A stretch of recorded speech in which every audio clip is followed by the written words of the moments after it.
आपने कहा सर छोटी तीज से करनी है और वो शुक्ल पक्ष में आता है। हाँ, इसीलिए हमने कृष्ण पक्ष को खाली छोड़ रखा है कि बाद में देख लेंगे कृष्ण पक्ष में क्या आता है क्या नहीं आता है। एक बार तो त्योहारों की शुरुआत की जाए, और त्योहारों की शुरुआत कहां से की जाए, तो छोटी तीज से की जाए। इंग्लिश में भी एग्जैक्टली छोटी तीज लिखना है इसको,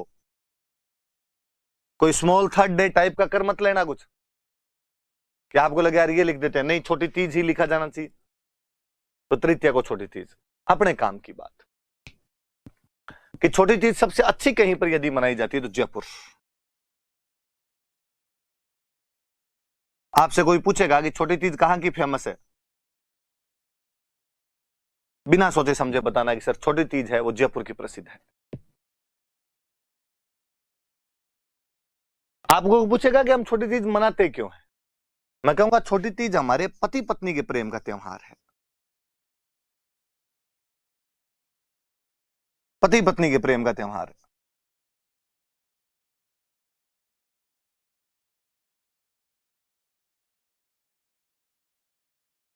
festival to celebrate couples love.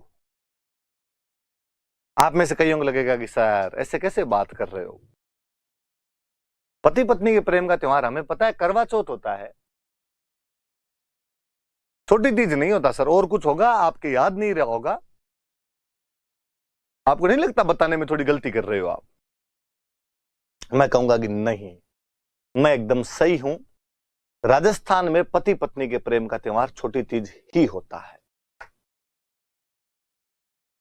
तो सर करवा चौथ, तो मैं वापस कहूंगा करवा चौथ पंजाबियों का त्योहार है। सिंघानिया, मल्होत्रा, खन्ना, कपूर, जौहर का त्योहार है।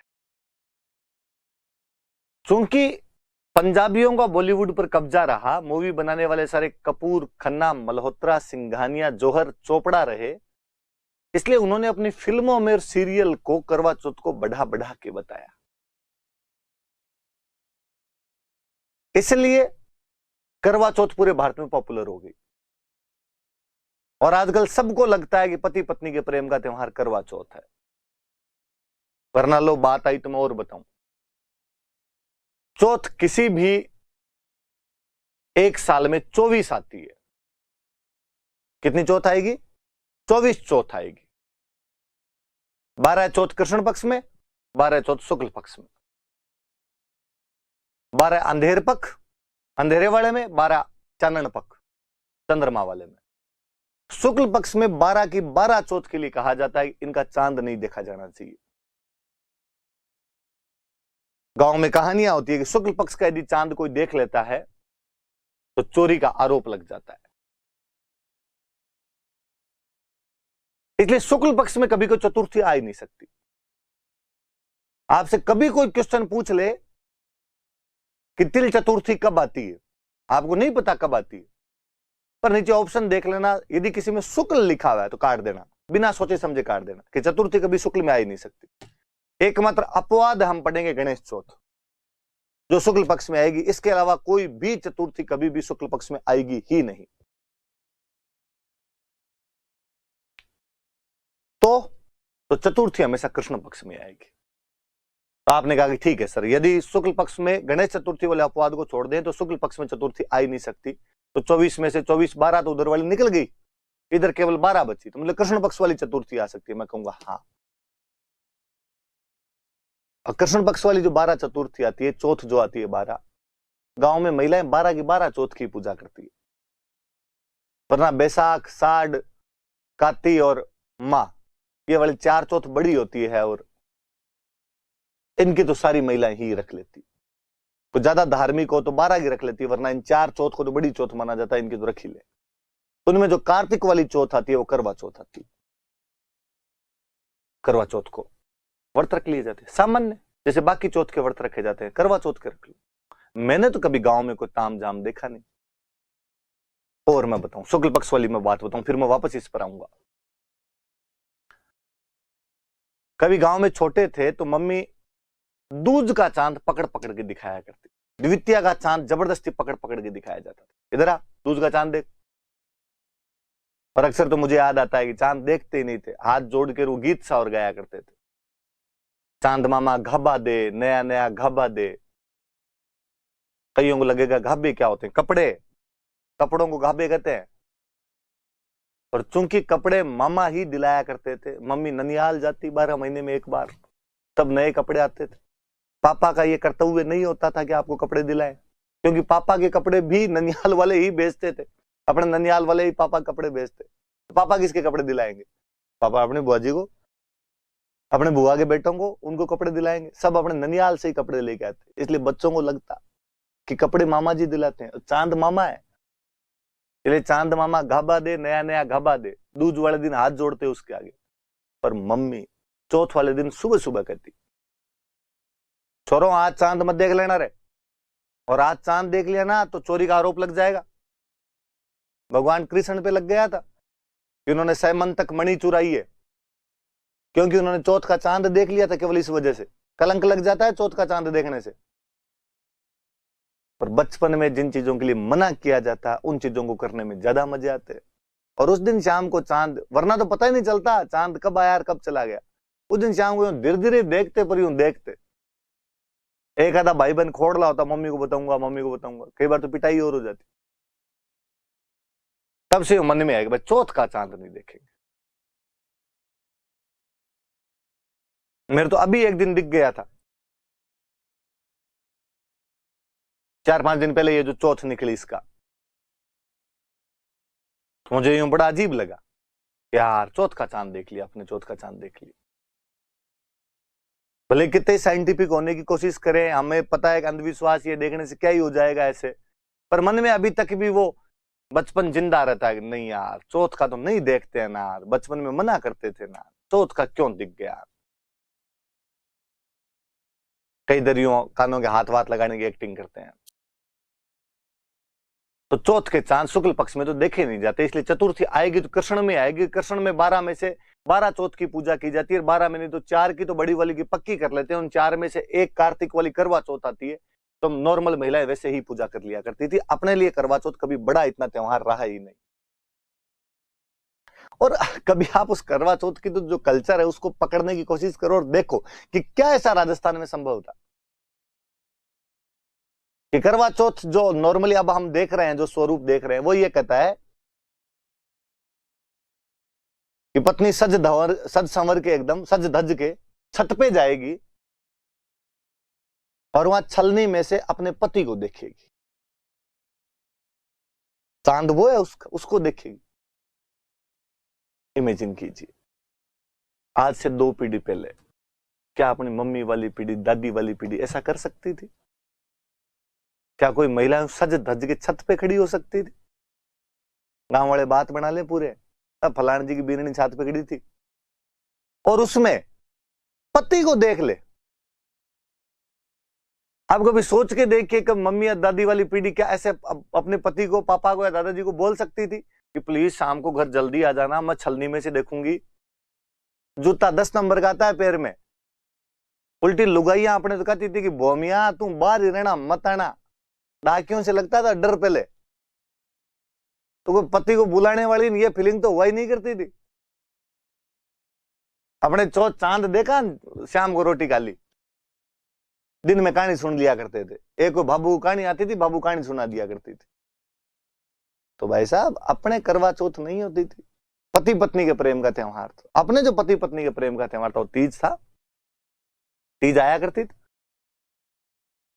और कभी पुरानी राजस्थानी कहानियां सुनो आप, कहानियों में आएगा कि बंदे की शादी हुई और शादी होने के बाद बंदे को लगा यार 1 से 2 हो गए, कमाना चाहिए। इतने दिन तक तो निकमे बैठे थे, बापू ढाबे पे खाना खा रहे थे। राजस्थान में आर्थिक संसाधनों की कमी, कमाने के लिए बाहर जाना पड़ेगा। बंदा बाहर जाता और बाहर जाने लगता तो पत्नी कहता कमाने के लिए बाहर जा रहा हूं, और पत्नी कहती कि मैं तो अभी आई हूं, अभी आप बाहर चले जाओगे ना, आपके बिना मेरा मन कैसे लगेगा। पति समझाता कि देख कमाने तो पड़ेंगे, यहां बैठे रहने से तो कैसे पार पड़ेगी, पर मैं तुम्हें वचन देता हूं कि मैं साल भर के अंदर वापस तुम्हारे पास आ जाऊंगा। पत्नी वापस हाथ में हाथ रख के कसमें खिलाती। नया जोड़ा तो कर ही सकता है ऐसा थोड़ा कुछ कि और पता नहीं, पर तीज वाले दिन वापस आ जाना।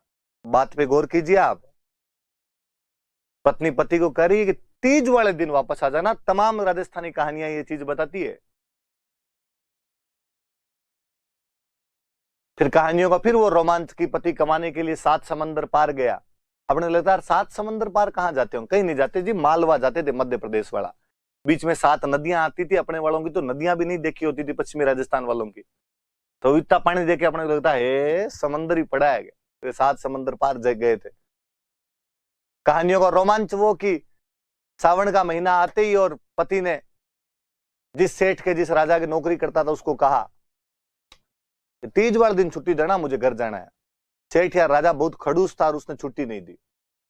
दूज वाले दिन तो पति ने कहा छुट्टी दो तो ठीक, वरना मैं यूं ही जाऊंगा, क्योंकि मैं पत्नी को वचन दे के आया था कि मैं 30 वाले दिन शाम को तेरे से मिल लूंगा आके। और पत्नी ने कहा था कि यदि 30 वाले दिन शाम तक नहीं आए तो मैं अग्नि में बैठ जाऊंगी, चिता के अंदर बैठ जाऊंगी, सत्य कर लूंगी, मैं लुगाई मर जाएगी मेरे पीछे। छुट्टी दो तो ठीक, नहीं दो तो ठीक, मैं जा रहा हूं। और पति अपना घोड़ा लेकर उन 7 समंदरों को लांघता हुआ रातों रात 30 वाले दिन शाम तक तो अपनी पत्नी के पास पहुंच जाया करता था। इतनी कठिनाइयां वो केवल तीज के त्योहार के लिए झेल रहा है, क्योंकि पति पत्नी के प्रेम का त्योहार तीज है। फिर मुझे लगता है कि ये जो करवा चौथ पे जो सज धज है, ये सज धज भी तो हमारे उधर थी, तीज पे थी। तीज पे लहरिया उड़ा करते थे, लहरिया। और कितना महंगा आता होगा कि उस समय गीत बनाए हमने कि मारे लहरिया 900 रुपया रोकड़ा सा। तब वो 900 रुपए केस के अंदर आता होगा और पत्नी ये विश करती होगी, मांगती होगी कि लाओ तो लहरिया ला के दो, महंगी वाली चीज ला के दो मुझे। मैं और इस बात पे आऊं कि आजकल आपके करवा चौथ का कंसेप्ट कहता है कि ये पति पत्नी के प्रेम का त्योहार और पति पत्नी को गिफ्ट देगा। ये हम जो गिफ्ट थे ये भी तीज पे दिया करते थे। हम तो थोड़े और फॉरवर्ड थे, हम मानते थे कि शादी छोड़ो, सगाई भी अपने आप में आधा विवाह होता है। और पहले गांव में ऐसे केस नहीं सुने जाते थे कि कोई सगाई टूट गई किसी की। नहीं साहब, सगाई हुई है तो 2 परिवारों के बीच के 7 जन्मों का बंधन है,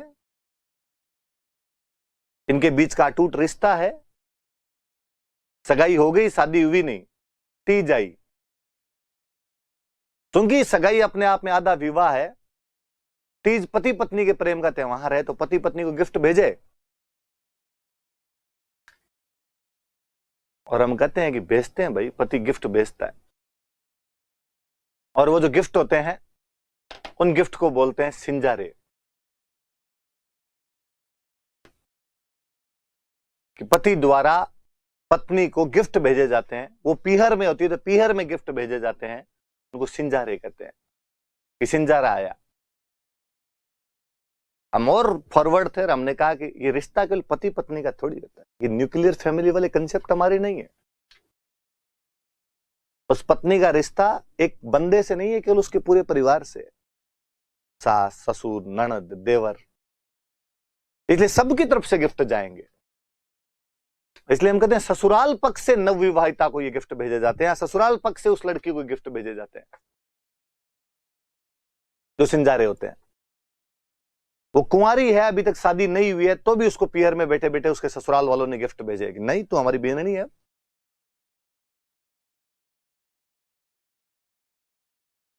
थोड़े दिन बाद उसकी शादी हो गई। शादी होने के बाद में वापस श्रावण आया, हमने फिर कंसेप्ट गढ़ा और कहा पहले सावन में सास बहू साथ नहीं रहेगी, और पहले सावन में सास बहू साथ रहे तो सास पे भार आता है, इसलिए बहू को पीहर भेज दो। इसलिए बहू को पीहर भेज दिया जाता, बीननी को पीहर भेज दिया जाता है। अब चूंकि बीननी पीहर है, श्रावण में तीज आएगी, पति पत्नी के प्रेम का त्योहार है, वापस गिफ्ट भेजे जाए, इसलिए वापस गिफ्ट भेजे जाते हैं, वही सिंजारे भेजे जाते हैं। इसलिए अक्सर गांव में सुनने को मिलता है एक कुंवारो सिंजारो है ना, एक परिणेड़ो सिंजारो है। एक जो कुंवारी थी तब इसके गिफ्ट आए थे, एक जब वो शादी होके आ गई तब उसके गिफ्ट आए थे। फिर चूंकि अगले सावन से वो अपने वहीं रहती है, तो बाद में इतना आदान प्रदान अपने को देखने को मिलता नहीं। तो सिंजारे कब आए? तीज पे। लहरिया कब उड़े? कि तीज पे। पति 7 समंदरों को लांघता हुआ कब आया? तीज पे। पत्नी ये धमकी कब दे कि तुम नहीं आए तो मैं अग्नि के अंदर प्रवेश करके सत्य कर लूंगी? तीज पे। इसका मतलब पति पत्नी के प्रेम का त्योहार तीज है। करवा चौथ है त्योहार, तो जितना तीज है उतना नहीं। इसलिए हे लड़कियों, तुम पर यह महती जिम्मेदारी है कि केवल इस कल्चर को पढ़ाई के लिए नहीं पढ़ना है, एग्जाम पास करने के लिए नहीं पढ़ना है। मैं नहीं कहूंगा आपसे कि करवा चौथ मनानी बंद कर दी जाए, मनाई जाए, धूमधाम से मनाई जाए, पर तीज बंद नहीं होनी चाहिए। तीज करवा चौथ से ऊपर वाला महत्व रखनी चाहिए। यह हमारा परंपरागत त्योहार है, यह पति पत्नी का त्योहार है। करवा चौथ हमने बॉलीवुड से सीखा है। इस बॉलीवुड ने कई कांड करवाए हैं अपने। राजस्थान में लड़कियों के शादी के बाद सरनेम चेंज नहीं हुआ करते थे। मुझे याद है आरपीसी ने एक बार एक क्वेश्चन पूछ लिया था कि राजस्थान में कौन सी जाति में लड़कियां शादी के बाद अपने सरनेम चेंज नहीं करती, और आरपीसी ने उत्तर माना राजपूत, कि राजपूतों में लड़कियां शादी के बाद सरनेम चेंज नहीं करती। मुझे लगा यार आरपीसी वाला भोला है पेपर बनाने वाला। इसने क्या कुछ एग्जाम्पल देखे, राजा का नाम जसवंत सिंह राठौड़, रानी का नाम हाड़ी रानी जसवंत देव। उसको लगा अच्छा सरनेम वही पड़ा है इसके। तो राजा का नाम सवाई जयसिंह कछवाहा, रानी का नाम के चंद्र कंवर सिसोदिया। हाँ इधर भी लपड़ा है। राजा का नाम कि राज सिंह सिसोदिया, रानी का नाम कि चारुमती राठौड़। और उसने कहा कि हाँ राजपूतों में लड़कियां शादी के बाद अपना सरनेम चेंज नहीं करती। उसने क्वेश्चन पूछ लिया। मैं कहूंगा कि यदि वो हमारे गांव में जाके किसी भी जाति या धर्म के अंदर पूछता तो डोकरियां बताती कि मारो गोत ओ है, अंको गोत ओ है। अंको मतलब पति वालों का गोत्र ये है, मेरा गोत्र तो वही है। मैं कहूं आज भी घर पे दादी जी बैठे, उनसे पूछ लेना कि तुम्हारा गोत्र क्या है। यदि आप वाला बता दे तो आप जैसे कहो वैसे करें, तो करके देखना, पहले इस्तेमाल करें फिर विश्वास करें।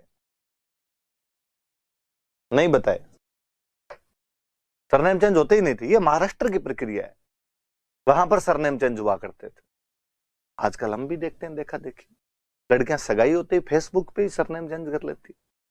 अपने कई बार लगता है यार ये तो फ्रेंड थी नहीं अपने एफबी पे, फिर कोई प्रोफाइल खोलो तो पता चलेगा अच्छा गॉट एंगेज्ड। इतने में ही जल्दी असर नहीं आया। पहले अक्सर गांव में हुआ करता था कि बाई का ब्याह करते, बाई पहली बार ही जब पियर आती ना तो ससुराल वाली भाषा बोलती। अपने राजस्थान में भाषाएं अलग अलग, कोस कोस पर बदले पानी, 3 कोस पर बदले पानी।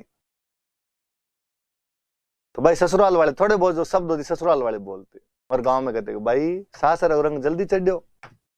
मुझे लगता है आजकल बाई को सासर जाने की जरूरत ही क्या है। बाई सगाई के बाद भी रंग चढ़ाती है, सगाई के बाद ही अपने सरनेम चेंज कर लेती है। इसलिए है लड़कियों, पापा वाला सरनेम बेहद अच्छा है, तो बाई ब्लड है, तुम्हारी जीनियोलॉजी जुड़ी हुई है उससे।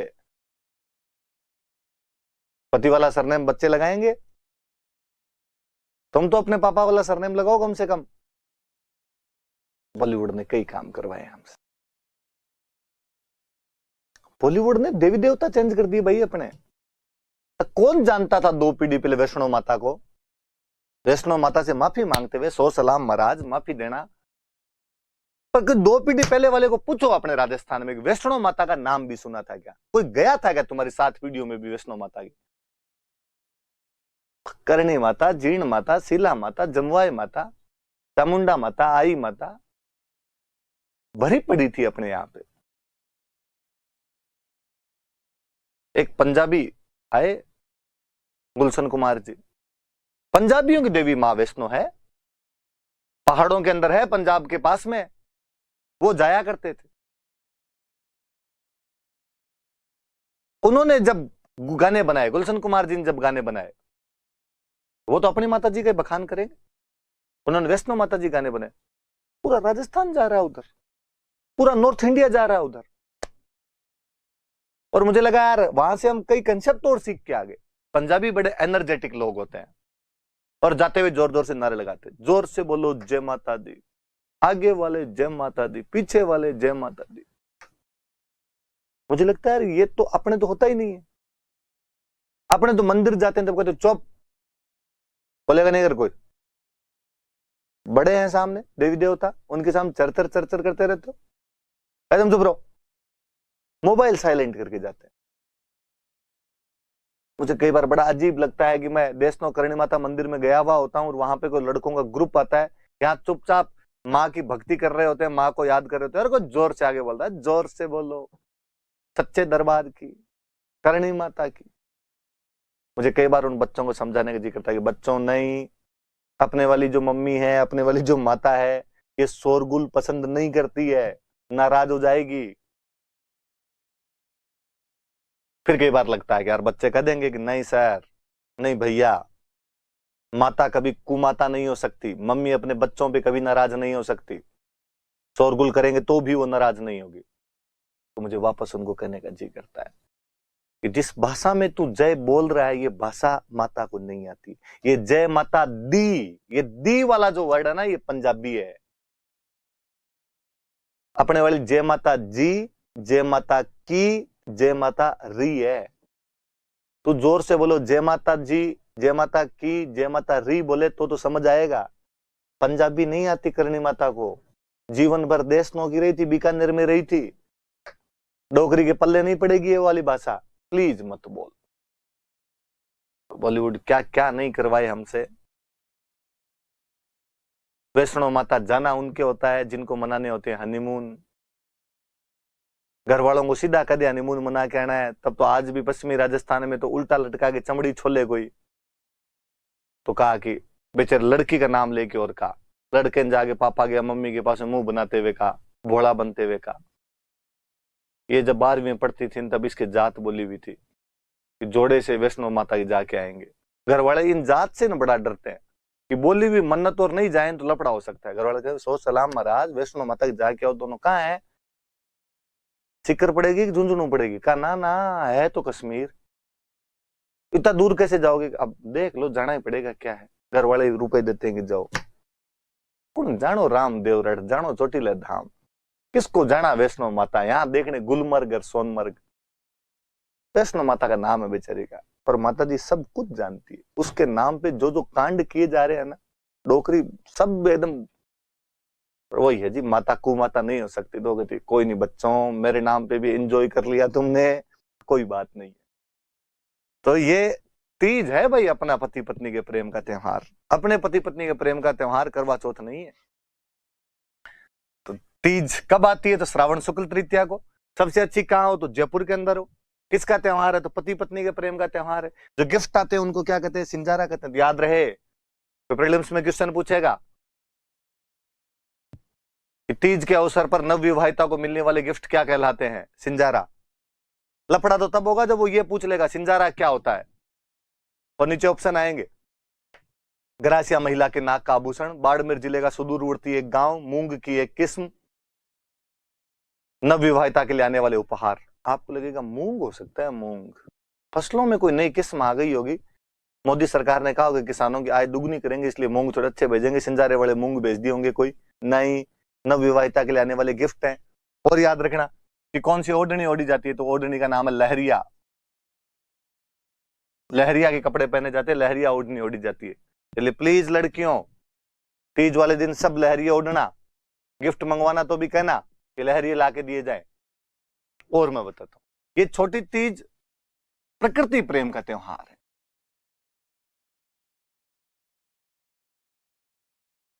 नेचर के साथ हमारा जुड़ाव, हमारी आत्मीयता, हमारा कनेक्शन दिखाता है। क्योंकि हमारे नेचर फलती फूलती भी तो श्रावण में ही थी। और नेचर फूलते फलती फूलती कब थी हमारे? इसलिए हमने श्रावण में झूले डाले, हमने श्रावण के झूलों के गीत गाए, बना रे बागाम झूला गाला। मुझे और लगता है कि अपने वाले कितने इंटेलिजेंट थे। पश्चिमी राजस्थान वालों के बाग दूर दूर तक ही नहीं थे, खेजड़ी पे झूले डाले थे, पर गीत में गाया हमने कि बना रे बागाम झूला गाला। मुझे लगता है कोई केरला वाले कोई गाना सुनाया जाए, उसको जब इसका अर्थ बताया, उसको लगेगा ओ नो, राजस्थान में इतने बाग है कि वहां पे झूले भी डाले जाते हैं। तो कौन समझाए कि हमारे वाले इंटेलिजेंट थे, लोगों को बावड़े बनाने के तरीके निकाल लिए थे हमने। और जयपुर की तीज सबसे अच्छी, माँ पार्वती, माँ तीज सवारी निकल रही है। कभी राजमहलों से सवारी निकला करती थी और उसमें सैनिक उसके साथ में जाया करते थे। रंग बिरंगी वेशभूषा के अंदर महिलाएं और पुरुष उस तीज माता की सवारी के साथ जाते, सैनिक साथ में होते, हथियारों के साथ में होते। मां पार्वती जब खुद बाहर जा रहे हैं, 16 श्रृंगार किए हुए तमाम गहनों से सुसज्जित होकर जा रहे हैं, उनके साथ सैनिक नहीं जाएंगे तो कौन जाएंगे? आज भी पुलिस तो अब भी जाती है, भले आप ये कह दो कि वो अब कानून व्यवस्था को कंट्रोल करने के लिए जाती है, पर दृश्य तो एकदम वैसा होता है आज तीज। और जयपुर की तीज तो क्या गीतों में गाई गई है। आज ही वो मेरे एक दोस्त हमेशा हंसते रहते हैं कि गांव की महिला के दो ही सपने होते हैं, एक तो उसे जयपुर की तीज देखनी होती है, एक उसे गाड़ी में अगली सीट पर बैठना होता है। अगर गांव के अंदर महिला को बराबर वाली सीट पे नहीं बिठाते, वो पीछे बैठ, महिला चाहती है कि बाद धकली सीट पे बिठा ले, आगे वाली सीट पे बिठा ले, तो यूं जमारो सुधरे। या कोई जयपुर की तीज दिखा दे, हमने गीतों में गाए, कोई जयपुरी की तीज दिखा दे हमारा रसिया, तो जयपुर की तीज याद रखिए। फिर शुक्ल पक्ष में एक त्योहार हो रहा है पूर्णिमा को, रक्षाबंधन, आप ज्यादातर जानते हो, पर हम गांव में आप कभी सुनना, हम इसको रक्षाबंधन नहीं बोलते, राखड़ी पूनम, रख पुन्यू। और मुझे लगता है जब हम रख पुन्यू या राखड़ी पूनम बोलते हैं तो और कुछ नहीं, पर ये पूनम और पुन्यू बोल के ये तो बताते हैं कि आती तो पूर्णिमा को है। पर जब हमारे उसी त्योहार को हम किसी विदेशी भाषा में हिंदी के अंदर पढ़ते हैं, तब हम उसे रक्षाबंधन बोलते हैं। और ये शब्द कम से कम पूर्णिमा तो नहीं बता रहा है, और कुछ ही बताता हो आपके, वो फील नहीं देता जो रख पुन्यू में राखड़ी पूनम में आता है। फिर हम कहते हैं कि इस रक्षाबंधन को नारियल पूर्णिमा भी कहा जाता है, इस दिन नारियल की पूजा की जानी चाहिए। मैं इंग्लिश वाले भाई बहनों को फिर कहना चाहूंगा कि इसको नारियल पूर्णिमा ही लिखें, कोई कोकोनट फुल मून ना कर दें इसको।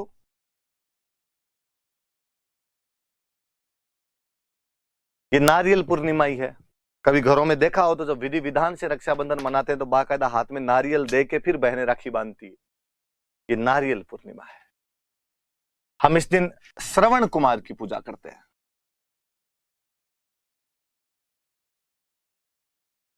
इस दिन श्रवण कुमार की पूजा की जाती है।